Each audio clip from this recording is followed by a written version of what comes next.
서리아담을 찾아주셔서 감사합니다. 항상 건강하시고 좋은 일만 가득하시길 기원할게요. 지금 구독하시고 바로 오늘 야담 들어보시죠. 함경도 땅끝 하늘과 맞닿아 있다 하여 이름 붙여진 천산의 겨울은 유독 혹독했습니다.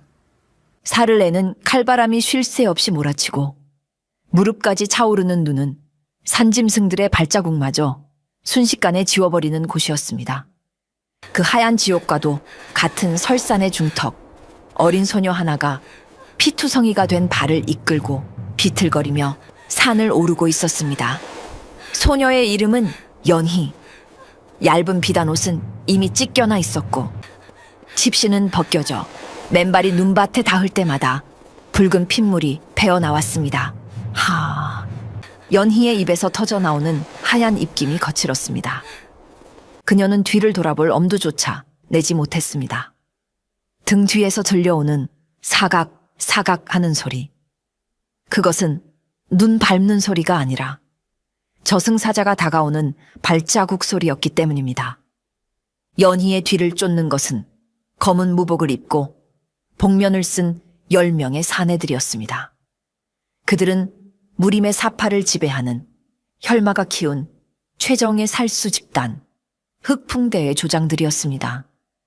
그들은 감정이 없는 살육 기계와 같아서 지치는 기색도 없이 일정한 속도로 연희와의 거리를 좁혀오고 있었습니다.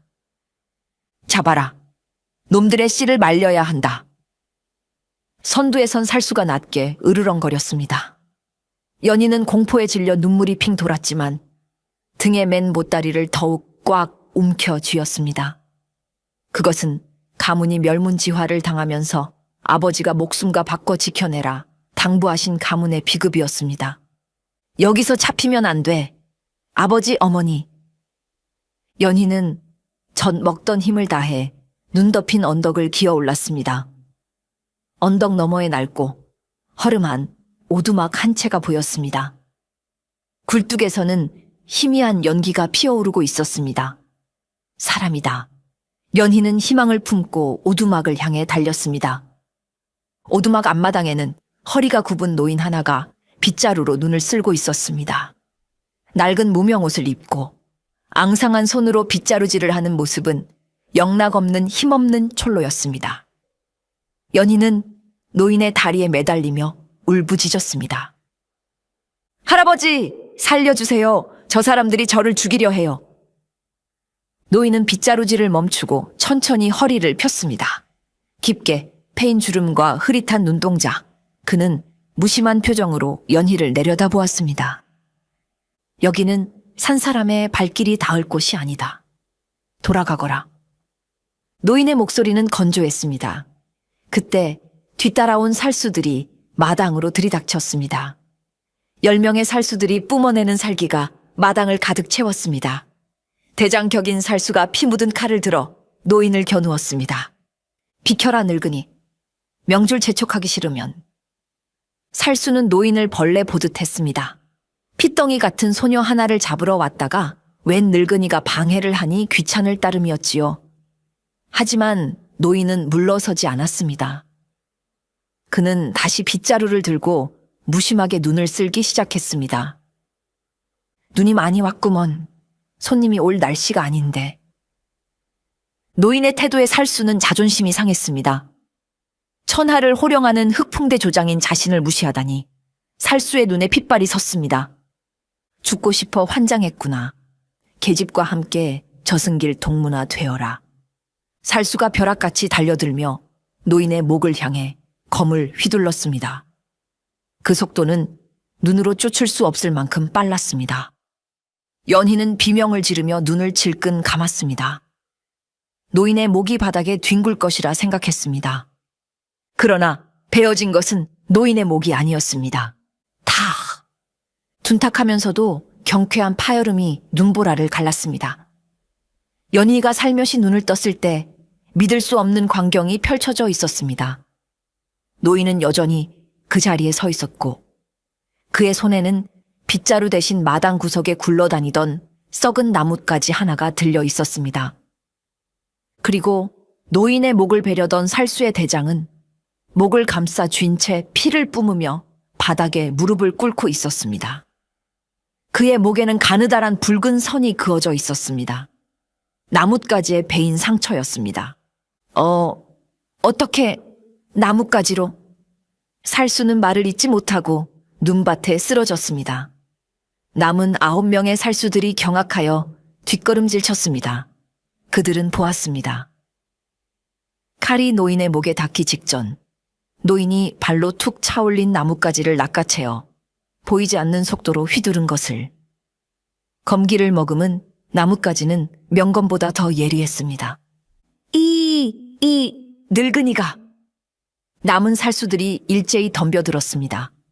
사방에서 칼날이 쇄도했습니다. 하지만 노인은 당황하지 않았습니다. 그는 나뭇가지를 지휘봉처럼 가볍게 휘저었습니다. 슉! 노인의 움직임은 춤을 추는 듯 유려했습니다. 나뭇가지가 허공을 가를 때마다 살수들의 비명소리가 터져나왔습니다.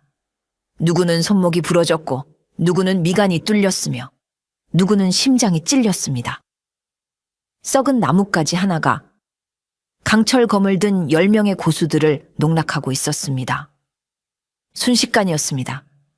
눈 깜짝할 사이에 마당은 붉은 피로 낭자해졌고 10명의 살수들은 모두 차가운 시신이 되어 눈밭에 널브러졌습니다. 오직 바람소리만이 윙윙거릴 뿐 정막이 감돌았습니다.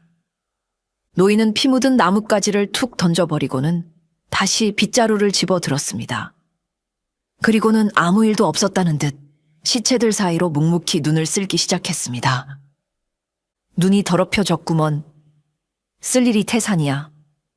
그의 뒷모습은 너무나 평범하고 초라해 보여서 방금 전에 그 무시무시한 살육을 벌인 자라고는 도저히 믿기지 않았습니다. 설산의 검묘지기, 고운의 정체가 세상에 드러나는 순간이었습니다. 살육이 끝난 마당은 기이할 정도로 고요했습니다. 하얀 눈 위에 뿌려진 붉은 선혈들이 김을 내뿜으며 묘한 비린내를 풍겼습니다. 고운은 묵묵히 빗자루질을 하며 시체들 위에 덮인 눈을 치웠습니다. 그의 표정에는 승리감도 두려움도 죄책감도 없었습니다. 그저 귀찮은 일을 처리하는 늙은 묘지기의 권태로움만이 묻어날 뿐이었지요. 구석에 주저앉아 덜덜 떨고 있던 연희는 눈앞에 노인이 사람인지 귀신인지 분간할 수가 없었습니다. 분명 자신을 구해준 은인이었지만 10명의 사람을 눈 하나 깜짝 않고 죽이는 모습은 살수들보다 더 공포스러웠습니다. 가라. 고운이 빗자루질을 멈추지 않은 채 툭 내뱉었습니다. 내 뒤를 쫓던 놈들은 죽었다. 산을 내려가든 숨어 살든 네가 알아서 하거라. 이곳은 어린아이가 머물 곳이 아니다. 그의 말투는 냉정했습니다. 30년 전 스스로 강호를 떠나 이 설산 꼭대기에 건묘를 짓고 은둔한 이후 그는 세상과의 인연을 철저히 끊고 살았습니다. 정을 주는 것도 받는 것도 사치라 여겼기에 눈앞에 가여운 소녀조차 그에게는 그저 자신의 고요를 깨트린 불청객일 뿐이었습니다. 연희는 울먹이며 일어서려 했지만 다리에 힘이 풀려 다시 주저앉고 말았습니다. 며칠간의 도주로 탈진한 데다 동상에 걸린 발이 퉁퉁 부어올라 감각이 없었기 때문입니다. 할아버지, 갈 곳이 없어요. 부모님도 언니 오빠도 다 죽었어요. 저만 남았어요. 연희의 목소리는 가늘게 떨렸습니다. 하지만 고운은 뒤도 돌아보지 않았습니다. 세상에 사연 없는 무덤 없다더라. 내 알 바 아니다. 고운은 매몰차게 돌아섰습니다. 오두막 안으로 들어가 문을 닫으려는 찰나 연희가 엉금엉금 기어와 그의 낡은 바짓단을 움켜쥐었습니다. 제발 하루만, 딱 하루만 재워주세요. 너무 추워요. 연희의 고사리 같은 손이 붉게 얼어터져 피가 배어나오고 있었습니다. 고운은 귀찮다는 듯 그녀를 뿌리치려다 문득 그녀의 눈동자와 마주쳤습니다. 공포와 절망, 그리고 살고 싶다는 처절한 생명력이 뒤섞인 그 큰 눈망울. 순간 고운의 머릿속에 잊고 지냈던, 아니 잊으려 발버둥 쳤던 기억의 파편이 스치고 지나갔습니다. 30년 전 자신의 품 안에서 피를 토하며 죽어가던 딸의 눈빛. 아버지는 칼밖에 모르시잖아요. 원망과 그리움이 뒤섞였던 그 마지막 눈빛이 눈앞의 소녀 연희의 눈빛과 겹쳐 보였습니다. 고은의 손이 허공에서 멈췄습니다. 굳게 닫혔던 그의 마음의 문틈으로 아주 미세한 바람이 불어왔습니다. 늙고 메마른 심장이 쿵 하고 내려앉는 것 같았습니다. 그는 떨리는 손으로 바짓단을 잡은 연희의 손을 내려다 보았습니다. 딸아이가 죽을 때 입고 있던 옷자락을 잡던 그 손길과 너무나 닮아 있었습니다. 제길! 고은은 낮은 욕설을 내뱉었습니다. 차마 그 손을 뿌리칠 수가 없었습니다. 그는 빗자루를 내던지고 한숨을 푹 쉬며 연희를 번쩍 안아들었습니다. 오늘뿐이다. 날이 밝으면 당장 내려보낼 테니 그리 알아라. 그는 투덜거리며 연희를 오두막 안으로 데리고 들어갔습니다. 오두막 안은 좁고 누추했지만 화로에서 타오르는 장작불 덕분에 훈훈했습니다. 고은은 연희를 아랫목에 뉘고 꽁꽁 언 그녀의 발을 주무르기 시작했습니다. 어린 것이 미련하게도 버텼구나.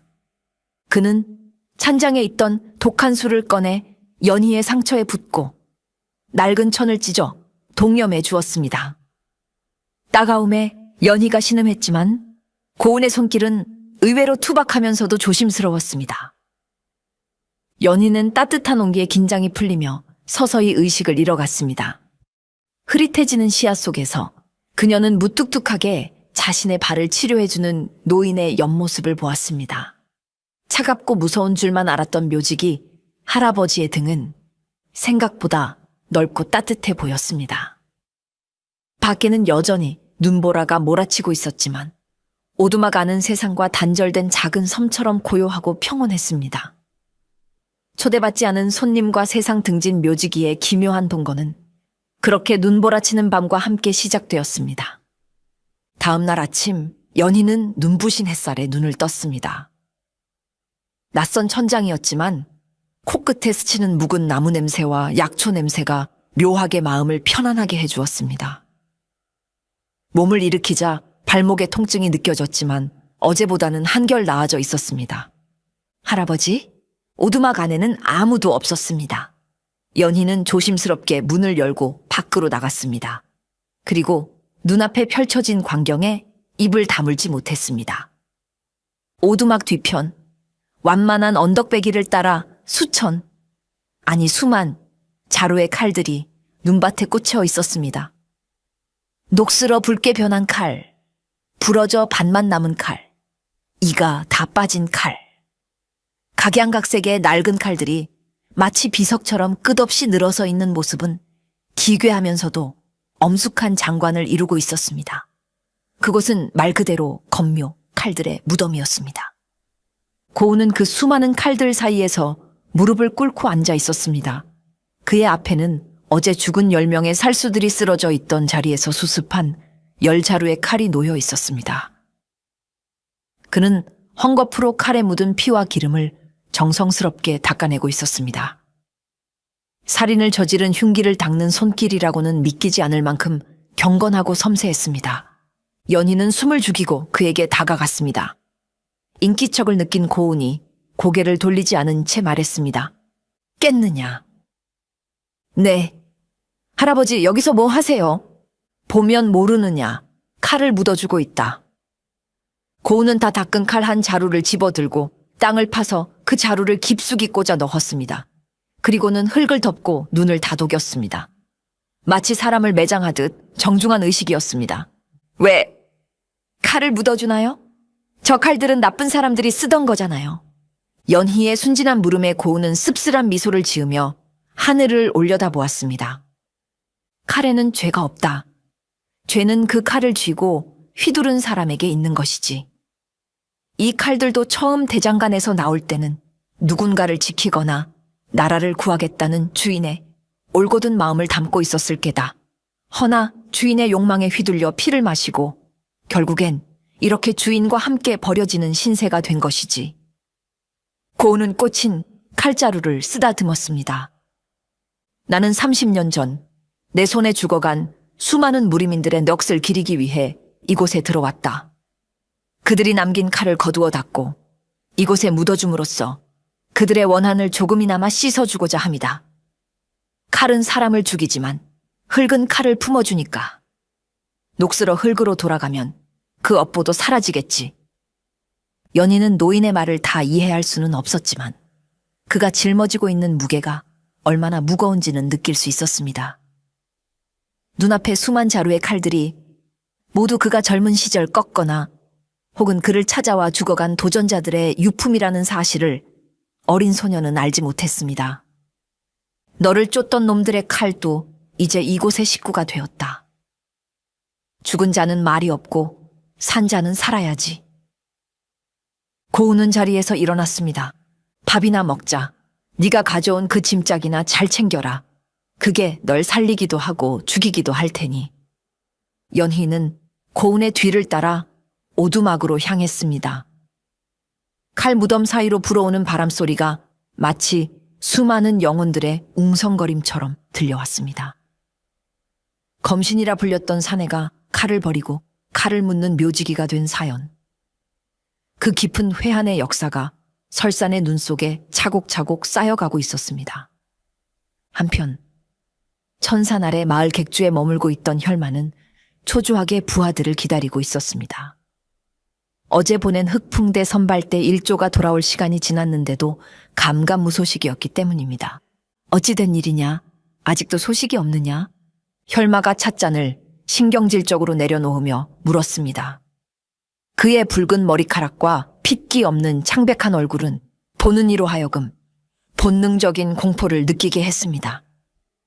그때 정찰을 나갔던 부하가 사색이 되어 들어왔습니다. 죽은 큰일 났습니다.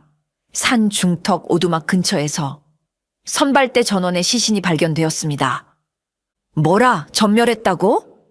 그 어린 계집 하나를 못 잡아서? 그게 아닙니다. 시신들의 상태가 모두 일격에 급소를 당해 즉사했습니다.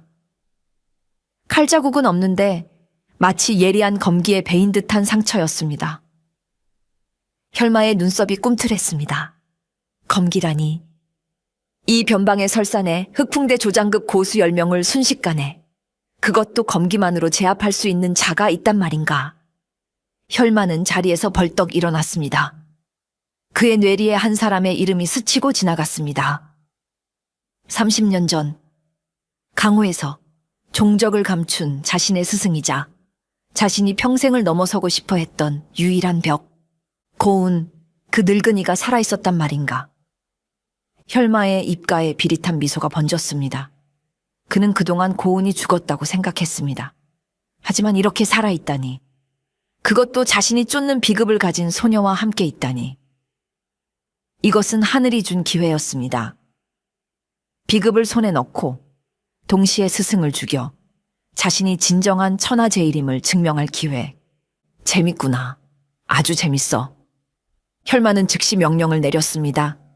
흑풍대 본대를 전원 소집해라. 그리고 인근 지부의 사파 고수들도 모조리 불러들여라. 천산을 포위해라. 개미 새끼 한 마리도 빠져나가지 못하게 산 입구를 봉쇄하라. 명령이 떨어지자마자 수백 명의 흑풍대 살수들이 움직이기 시작했습니다.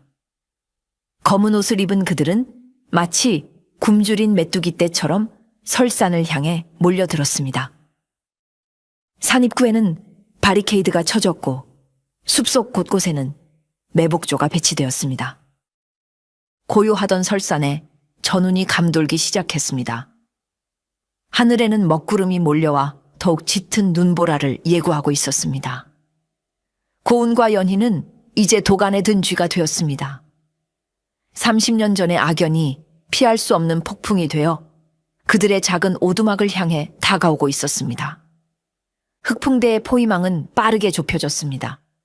산 중턱까지 올라온 그들의 기척을 예민한 고운이 눈치채지 못할 리 없었습니다. 그는 오두막 마루에 앉아 눈을 감고 바람에 실려오는 살기를 읽어냈습니다.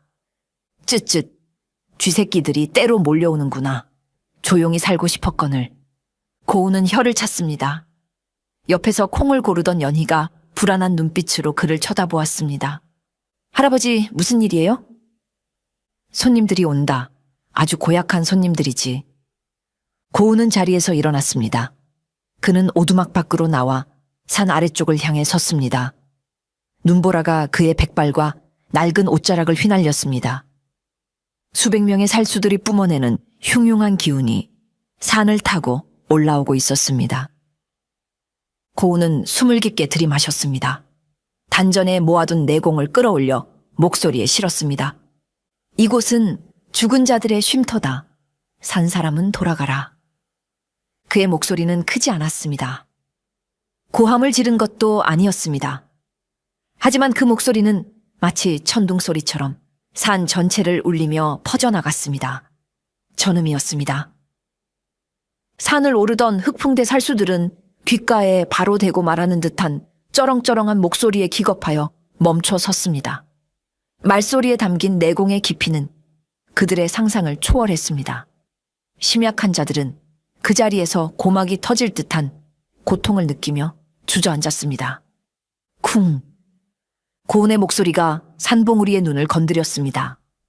거대한 진동과 함께 산 위쪽에 쌓여있던 눈더미가 무너져 내리기 시작했습니다. 인위적으로 만들어진 눈사태였습니다. 눈사태다! 피해라! 살수들은 혼비백산하여 도망쳤습니다. 하얀 눈의 파도가 그들이 올라오던 길을 덮어버렸습니다. 고우는 목소리 한 번으로 수백 명의 적을 일시적으로 저지한 것입니다. 경고는 했다. 선을 넘는 자는 목숨을 내놓아야 할 것이다. 고우는 차갑게 중얼거리며 다시 오두막으로 들어갔습니다. 하지만 그는 알고 있었습니다. 저들이 쉽게 포기하지 않을 것이라는 것을. 혈마 그놈의 성정을 누구보다 잘 알고 있었으니까요. 이것은 단지 시간을 벌기 위한 전초전일 뿐 진짜 싸움은 이제부터였습니다. 고운의 전음과 눈사태로 인해 잠시 소강 상태가 찾아왔습니다. 오두막 안 연희는 고운의 엄청난 능력에 놀라 입을 다물지 못했습니다. 할아버지, 정말 그냥 묘직이 맞으세요? 아까 그 목소리는. 고운은 대답 대신 화로에 장작을 던져 넣으며 무심하게 물었습니다. 그 보따리 안에 뭐가 들었기에 저리 많은 놈들이 눈에 불을 켜고 달려드는 개냐? 연희는 잠시 망설이다가 결심한 듯 등에 메고 있던 보따리를 풀었습니다. 겹겹이 쌓인 비단 보자기를 풀어 헤치자 그 안에서 낡고 오래된 책 한 권이 나왔습니다. 표지에는 무영검법이라는 글자가 적혀 있었습니다. 이건 저희 집안 대대로 내려오는 비급이에요. 아버지는 이것 때문에 흑풍대 놈들에게 돌아가셨어요. 놈들이 이 책을 노리고 저희 집을 습격했거든요. 아버지는 돌아가시기 전에 저에게 이 책을 주시며 절대 놈들에게 뺏겨서는 안 된다고 세상 끝까지 도망가서라도 지키라고 하셨어요. 연희의 눈에서 눈물이 뚝뚝 떨어졌습니다. 고우는 그 책을 물끄러미 바라보았습니다. 그의 눈동자가 흔들렸습니다.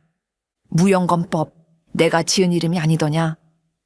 그 책은 다름 아닌 고운 자신이 30년 전 전성기 시절에 창안했던 검법서였습니다. 너무나 빠르고 잔혹하여 그림자조차 남기지 않는다는 검법. 하지만 살상력이 너무 강하고 배우는 자의 심성을 파괴할 위험이 있어 고운 스스로 폐기하고 세상에서 없애버리려 했던 저주받은 유산이었습니다. 그것이 돌고 돌아 연희의 가문에 흘러들어갔고 결국 멸문의 화를 부른 것입니다. 고운은 씁쓸한 표정으로 책을 집어들었습니다. 이까지 종이 쪼가리가 뭐라고 수많은 목숨을 앗아갔단 말이냐. 그는 책을 화로불에 던져버리려 했습니다. 안 돼요. 연희가 기겁하며 책을 낚아챘습니다. 이건 우리 아버지, 어머니의 목숨값이에요. 절대 태울 수 없어요. 연희는 책을 품에 꼭 안고 경계하는 눈빛으로 고운을 노려보았습니다. 고운은 한숨을 내쉬었습니다. 자신의 과거가, 자신의 업보가 죄 없는 아이에게까지 굴레를 씌운 것 같아 가슴이 답답했습니다. 그래, 네 목숨보다 귀하다면 지키거라. 허나 명심해라. 그 책은 힘이 아니라 독이다. 언젠가 너도 그 독에 중독될지 모른다. 고우는 돌아앉았습니다. 밖에서는 다시 눈보라 소리가 거세지고 있었습니다. 혈마 놈이 그 책이 무용검법이라는 것을 알았다면 절대 포기하지 않을 것입니다. 놈은 평생 그 검법을 탐내어 스승인 자신을 배신했으니까요. 눈사태가 멈추고 길이 뚫리자 흑풍대는 다시 징역해 왔습니다. 이번에는 더 조심스럽고 은밀하게 움직였습니다. 고우는 그들이 오두막 코앞까지 다가왔음을 감지했습니다. 이제 말로는 안 되겠군. 고우는 오두막 밖으로 나갔습니다. 검묘에는 수천 자루의 녹슨 칼들이 꽂혀 있었습니다. 평범한 사람 눈에는 그저 무질서하게 꽂힌 고철 덩어리로 보였겠지만 고운에게는 그것들이 하나하나의 바둑돌이자 진을 이루는 기둥이었습니다. 고운은 지팡이로 눈밭을 툭툭 치며 몇몇 칼들의 위치를 옮겼습니다. 이쪽을 막고 저쪽을 열고 바람기를 이렇게 틀면 그는 검묘 전체를 하나의 거대한 미로로 탈바꿈시켰습니다. 산속의 안개와 눈보라가 칼날 사이를 흐르며 시야를 흐리게 만들었고 칼들이 바람에 울려내는 소리는 사람의 방향 감각을 마비시키는 환청처럼 들리게 했습니다. 흑풍대 살수들이 검묘 입구에 들어섰습니다. 저기 오두막이 보인다. 돌격해라. 그들은 안개를 뚫고 오두막을 향해 달렸습니다. 하지만 이상한 일이 벌어졌습니다. 아무리 달려도 오두막은 가까워지지 않았습니다. 오히려 그들은 제자리를 뱅뱅 돌고 있었습니다. 안개 속에서 갑자기 튀어나온 녹슨 칼날에 옷이 찢기고 살이 베었습니다.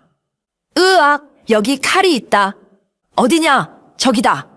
방향 감각을 잃은 살수들은 서로를 적으로 착각하기 시작했습니다. 안개 속에서 그림자가 움직이자 동료인 줄 모르고 칼을 휘둘렀습니다. 챙챙! 크악! 자기들끼리 찌르고 배는 아비규환이 벌어졌습니다. 어떤 살수들은 헛디뎌 낭떠러지로 떨어졌고 어떤 이들은 칼날 숲에 갇혀 공포에 질려 미쳐갔습니다. 고은은 오두막 마루에 앉아 차를 마시며 그 광경을 지켜보았습니다. 직접 손에 피를 묻히지 않고도 지형지물과 상대의 심리만을 이용해 적을 제압하는 고수의 경지였습니다. 연희는 창문 틈으로 그 모습을 보며 두려움과 경외감을 동시에 느꼈습니다. 할아버지, 저 칼들이 움직이는 것 같아요. 칼은 움직이지 않는다. 사람의 마음이 흔들릴 뿐이지. 고운의 말대로였습니다. 욕망과 사리에 눈먼 자들에게 검묘는 빠져나올 수 없는 개미지옥이었습니다. 부하들의 비명소리가 끊이지 않자 산 아래에서 상황을 지켜보던 혈마의 인내심이 바닥났습니다. 한심한 놈들, 늙은이의 잔재주 하나 못 당해내다니. 혈마는 검붉은 망토를 휘날리며 직접 산을 오르기 시작했습니다. 그의 발걸음은 가벼웠지만 뿜어내는 기세는 산을 짓누를 듯 무거웠습니다. 그가 검묘 입구에 들어서자 안개가 그의 앞을 가로막았습니다. 하지만 혈마는 코웃음을 쳤습니다. 스승님, 이딴 환술로 저를 막을 수 있다고 생각하셨습니까? 혈마는 허리춤에서 시퍼런 빛이 감도는 마검을 뽑아들었습니다. 그리고 허공을 향해 거칠게 검을 휘둘렀습니다. 파! 검은 검기가 폭풍처럼 몰아치며 안개를 찢어발겼습니다. 진법을 이루던 녹슨 칼들이 우수수 뽑혀 나갔습니다. 단순한 무력으로 정교한 진법을 깨부순 것입니다. 안개가 걷히고 길이 열렸습니다. 혈마는 시체들을 밟고 지나가며 오두막을 향해 성큼성큼 걸어갔습니다. 오두막 앞, 고운이 지팡이를 짚고 서서 그를 기다리고 있었습니다. 오랜만이군요, 스승님. 아직도 그 지겨운 칼 무덤이나 지키고 계십니까? 혈마의 목소리에는 비아냥과 함께 묘한 희열이 섞여 있었습니다. 30년 만의 재회. 사제의 연을 맺었던 두 사람이 이제는 서로의 목을 노리는 적이 되어 마주 섰습니다. 눈보라가 두 사람 사이를 휘몰아쳤습니다. 고운은 낡은 무명옷을 입은 꼬부랑 늙은이였고 혈마는 화려한 비단옷에 명검을 든 중년의 고수였습니다. 겉모습만 보면 승부는 이미 결정된 듯 했습니다. 고우는 혈마를 보며 씁쓸한 표정을 지었습니다. 기어이 여기까지 왔구나. 내 너에게 칼을 가르친 것을 평생을 두고 후회했다. 후회란요. 스승님 덕분에 제가 천하제일이 되지 않았습니까? 아, 아직은 아니군요. 스승님을 꺾어야 진정한 제일이 되겠지요. 혈마는 탐욕스러운 눈빛으로 오두막을 곁눈질했습니다. 그 계집아이가 비급을 가지고 있지요? 무영검법. 스승님이 저에게만 가르쳐주지 않고 숨겨두셨던 그 비급 말입니다. 이제라도 내놓으신다면 고통 없이 보내드리겠습니다. 내 놈은 아직도 칼의 무게를 모르는구나. 그 검법은 재앙이다. 힘만을 쫓다간 결국 네 칼이 너를 찌르게 될 것이다. 고운의 꾸짖음에 혈마의 얼굴이 일그러졌습니다. 설교는 지겹습니다. 30년 전이나 지금이나 스승님은 저를 인정하지 않으시는군요. 그렇다면 힘으로 증명해 보이겠습니다. 제가 스승님을 넘어섰다는 것을. 혈마의 몸에서 붉은 아지랑이가 피어올랐습니다. 살기가 실체화된 듯한 기운이었습니다. 고우는 지팡이를 고쳐 잡았습니다. 피할 수 없는 싸움이었습니다. 죽어라. 혈마가 땅을 박차고 날아올랐습니다. 그의 마검이 붉은 궤적을 그리며 고운의 머리를 향해 떨어졌습니다. 바위도 두부처럼 자를 위력이었습니다. 고운은 무기가 없었습니다. 그는 손에 든 낡은 나무 지팡이를 들어 올렸습니다. 챙! 금속과 나무가 부딪혔는데 쇠가 울리는 소리가 났습니다. 고운이 지팡이에 내공을 주입하여 강철처럼 단단하게 만든 것입니다. 호, 아직 녹슬지 않으셨군요. 혈마는 검을 회수하며 연달아 10여 번의 검격을 날렸습니다. 쾌검이었습니다. 소나기처럼 쏟아지는 칼날을 고운은 지팡이 하나로 요리조리 막아냈습니다.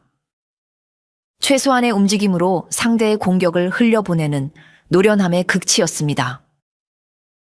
하지만 세월은 속일 수 없었습니다.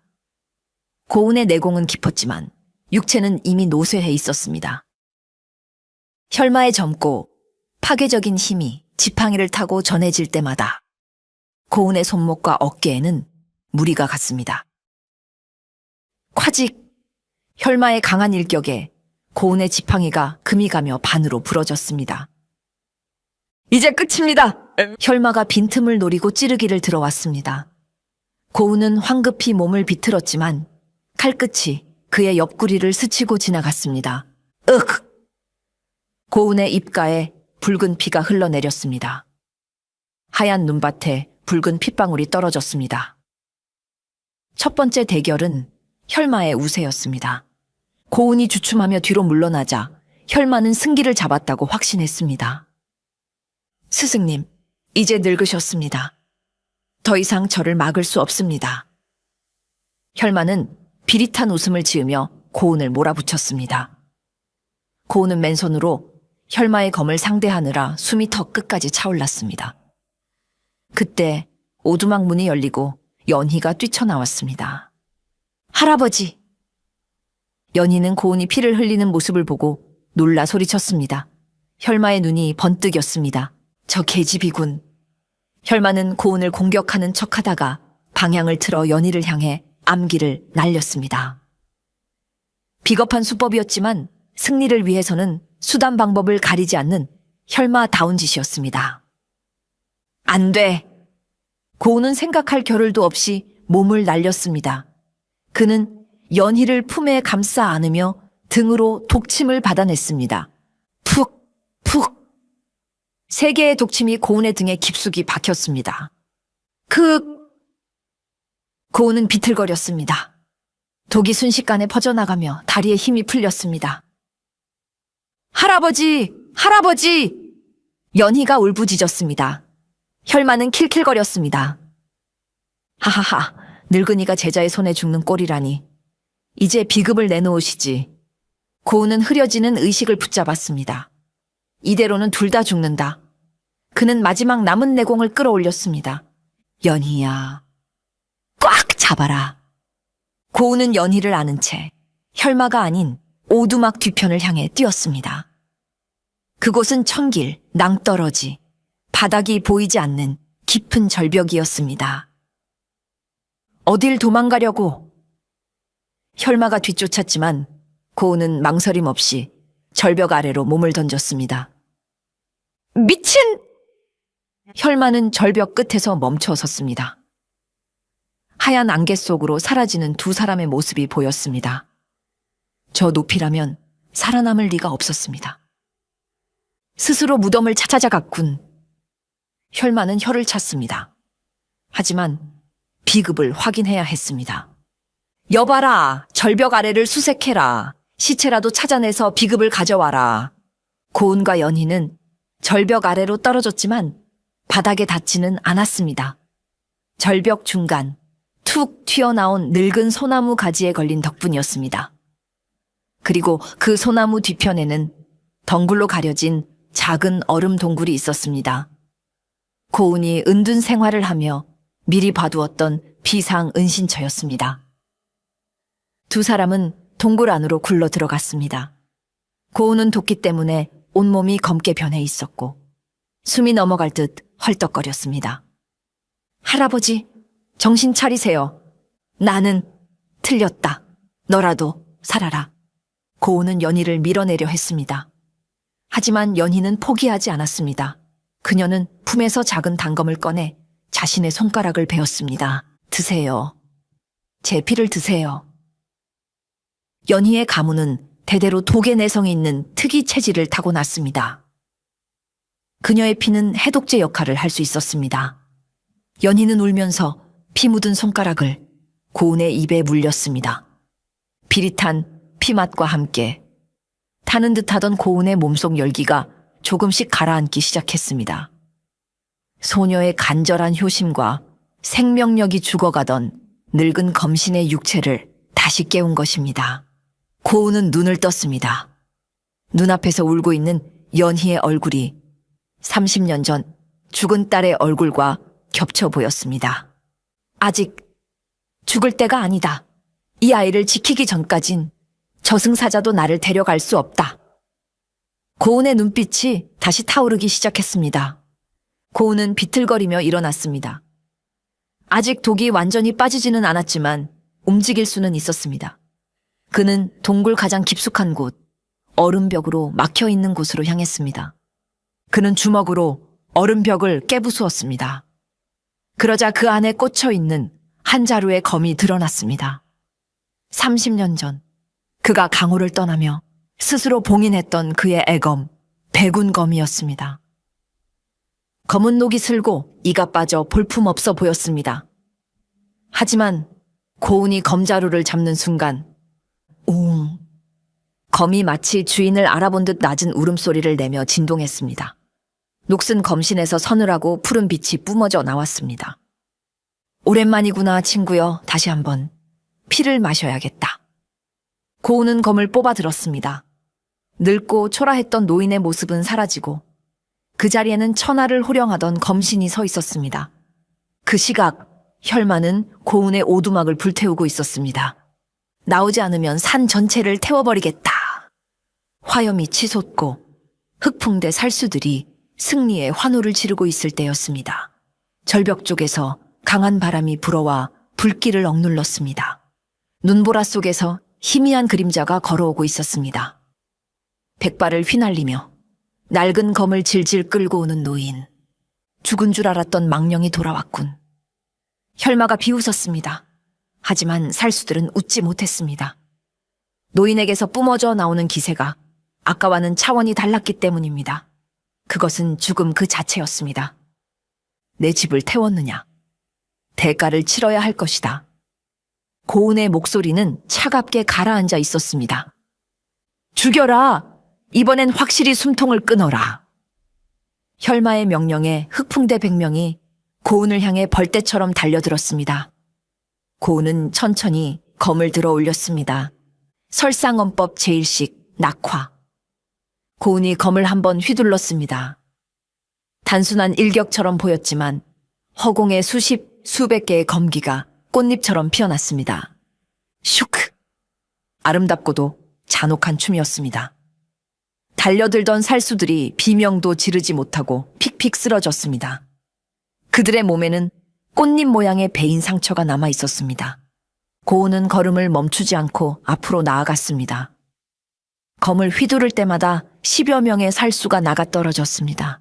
누구도 그의 검을 막을 수 없었고 누구도 그의 옷자락을 스칠 수 없었습니다. 일당백. 전설 속의 무신이 현현한 모습이었습니다. 순식간에 100명의 흑풍대가 전멸했습니다. 하얀 눈밭은 다시 붉은 피로 물들었습니다. 그 한가운데 고은이 서 있었습니다. 피 한 방울 묻지 않은 깨끗한 모습으로. 이제 남은 것은 혈마뿐이었습니다. 혈마는 부하들의 전멸에도 아랑곳하지 않고 오히려 광기 어린 미소를 지었습니다. 이겁니다. 제가 원하던 것이 바로 이겁니다. 진정한 검신과의 승부. 혈마는 마검을 뽑아들고 고은에게 달려들었습니다. 두 개의 검이 부딪혔습니다. 굉음과 함께 충격파가 터져나와 주변의 눈을 날려버렸습니다. 하늘과 땅이 뒤집히는 듯한 대결이었습니다. 혈마는 빠르고 강력한 사파의 검법을 구사하며 고은을 몰아붙였습니다. 하지만 고은의 검은 물처럼 유려했습니다. 혈마의 모든 공격을 부드럽게 흘려보내고 빈틈을 파고들었습니다. 왜 안 맞는 거냐? 늙은이 주제에! 혈마가 조바심을 내며 더욱 거칠게 공격했습니다. 네 칼에는 살기만 있을 뿐 마음이 없다. 그래서 가볍다. 고은이 차분하게 응수했습니다. 수십 합을 겨루던 중 혈마가 빈틈을 보였습니다. 고은의 검이 혈마의 목을 향해 쇄도했습니다. 혈마는 피할 수 없음을 직감하고 눈을 질끈 감았습니다. 하지만 차가운 감촉은 느껴지지 않았습니다. 탁! 고은은 검을 멈추지 않았습니다. 다만 검날을 돌려 검등으로, 아니 검을 거두고 검집으로 혈마의 검을 쳐냈습니다. 혈마의 마검이 허공으로 날아갔습니다. 그리고 고은은 손가락으로 혈마의 미간을 단전을 짚었습니다. 파! 혈마의 몸 안에서 무언가 깨지는 소리가 났습니다. 그가 평생 쌓아온 사악한 내공이 흩어지는 소리였습니다. 혈마는 무릎을 꿇었습니다. 왜 죽이지 않았습니까? 검은 흉기가 아니라 지키는 도구다. 너를 죽여 내 업보를 더하지 않겠다. 다만 무공을 패했으니 이제 평범한 인간으로 속죄하며 살아라. 그것이 스승으로서 줄 수 있는 마지막 자비이자 가장 가혹한 형벌이었습니다. 혈마는 절망했습니다.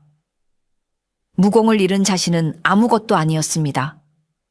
으와, 죽여라. 차라리 죽이란 말이다. 그는 바닥에 떨어진 자신의 마검을 향해 기어갔습니다. 그리고 떨리는 손으로 검을 잡았습니다. 고은은 말리지 않고 뒤돌아섰습니다. 혈마는 스스로 자신의 심장을 찔렀습니다. 패배감과 허무함을 견딜 수 없었던 것입니다. 붉은 피가 눈밭을 적셨습니다. 눈보라가 그치고 구름 사이로 햇살이 비치기 시작했습니다. 길었던 악연이 끝나는 순간이었습니다. 모든 것이 끝났습니다. 고은은 다시 낡은 빗자루를 들고 마당을 쓸었습니다. 연희가 다가와 그를 도왔습니다. 할아버지, 이제 저는 어디로 가야 하나요? 갈 곳이 없다면 여기 있어도 좋다. 밥값은 해야겠지만. 고은은 퉁명스럽게 말했지만 그의 입에는 희미한 미소가 걸려 있었습니다. 세월이 흘렀습니다. 설산에는 새로운 전설이 전해지기 시작했습니다. 검묘를 지키는 백발의 검신 할아버지와 그의 뒤를 이어 검을 수련하는 소녀 고수가 산다는 전설이. 고은은 더 이상 외롭지 않았습니다. 그는 매일 아침 죽은 자들의 칼을 닦고 오후에는 연희에게 검이 아닌 사람을 지키는 법을 가르쳤습니다. 부러진 칼들이 묻힌 그곳에서 새로운 생명과 희망이 싹트고 있었습니다. 설산의 바람은 여전히 찼지만 오두막의 불빛은 그 어느 때보다 따뜻했습니다.